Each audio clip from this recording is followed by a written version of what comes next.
सुलह हसन तो मनसूख हो चुकी, उसकी तो किसी शर्त पे हजरत हसन की जिंदगी में अमल नहीं हुआ, उल्टा हजरत हसन को जहर दे के मार दिया। सुलह हसन तो मनसूख हो चुकी, उसकी तो किसी शर्त पे हजरत हसन की जिंदगी में अमल नहीं हुआ, उल्टा हजरत हसन को जहर दे के मार दिया, लिहाजा उनको जहर देकर शहीद कर दिया जाए। अब कहते हैं जी पता नहीं किसने किया, लेकिन जो इसका बेनिफिशियरी है उसी ने किया, नाम लेने की जरूरत नहीं है। बहरहाल जहर से उनको शहीद किया गया। हजरत हुसैन ये मंजर देखते रहे, 20 साल तक कुड़ते रहे।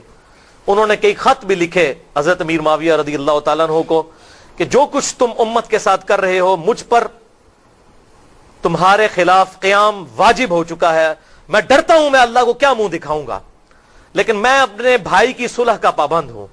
सुलह हसन तो मनसूख हो चुकी, लेकिन मैं अपने भाई की सुलह का पाबंद हूं।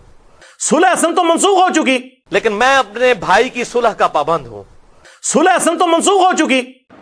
कोई इत्ते जोड़ता है, हम इतने जोड़ते हैं। माफ कर दो मिर्जा जी, माफ कर दो मिर्जा जी, माफ